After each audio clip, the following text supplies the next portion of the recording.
নমস্কার, আমি অপর্ণা। আজ আলোচনা করব সেই দেশের সম্বন্ধে যেই দেশ ভারতবর্ষ না থাকলে নিজেকে স্বাধীন রাষ্ট্র হিসেবে পরিচয় দিতে পারতো না, আবার সেই দেশই ভারতের বিরুদ্ধে সব থেকে বেশি সমালোচনার ঝড় তোলে।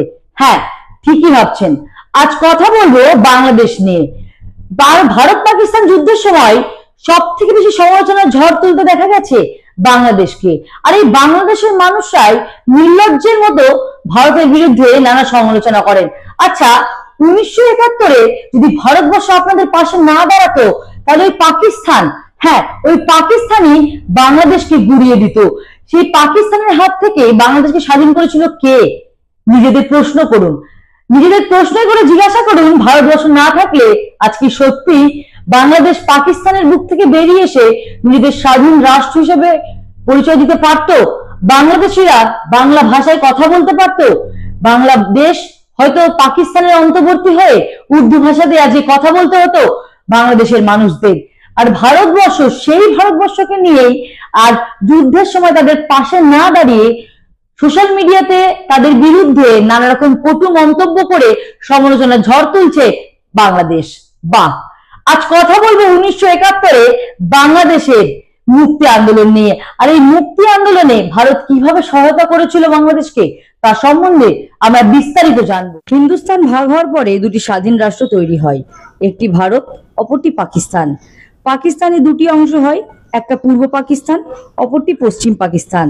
এই দুই পাকিস্তানের মধ্যে পূর্ব পাকিস্তান থেকে অধিক মুনাফা লাভ হলেও কোন রকম উন্নতির চেষ্টা হয়নি পূর্ব পাকিস্তানে, বরং পশ্চিম পাকিস্তান থেকে অনেক কম মুনাফা এলেও অনেক বেশি উন্নত ছিল পশ্চিম পাকিস্তান।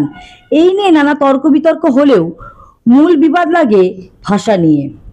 মোহাম্মদ জিন্নাহ ঢাকায় এসে এক সম্মেলনে জানান পাকিস্তানের একটাই ভাষা হবে উর্দু, আর বাংলা সব রকম অফিসিয়াল ডকুমেন্ট থেকে মুছে ফেলার নির্দেশও দেন তিনি।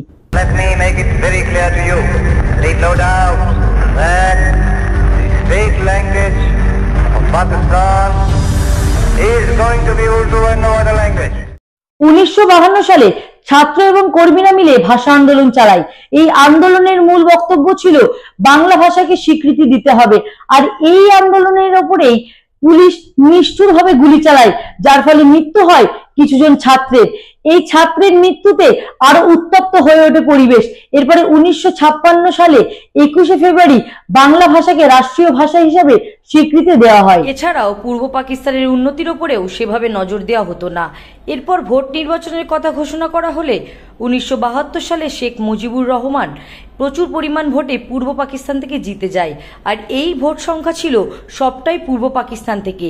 পশ্চিম পাকিস্তান থেকে শেখ মুজিবুর রহমান একটিও ভোট পায়নি, তবুও তিনি সব থেকে বেশি ভোটে জিতেছিলেন। আর তখনই মাথায় হাত পড়ে দেশের মূল কর্মকর্তাদের। তারপর 1971 সালে এই ভোটকে বাতিল করে দেওয়া হয়। আর এখান থেকেই শুরু হয় পূর্ব পাকিস্তানের মুক্তিযুদ্ধের। তারা একটি স্বাধীন রাষ্ট্র গঠন করতে চায় যার নাম বাংলা। এই মুক্তিযুদ্ধের প্রারম্ভে শেখ মুজিবুর রহমান একটি গুরুত্বপূর্ণ ভাষণ দেন, যা পূর্ব পাকিস্তানিদের মনে দাগ কেটেছিল। আমার তোমরা আমার উপর বিশ্বাস আছে? রক্ত যখন দিয়েছি, রক্ত আরো দেব, এদেশের মানুষকে মুক্ত করে ছাড়বো ইনশাআল্লাহ। পূর্ব পাকিস্তানের এই দাবি মেনে নেয়নি পশ্চিম পাকিস্তান, আর এই আন্দোলন দমন করতে কঠিন পদক্ষেপ নেয় পাকিস্তান।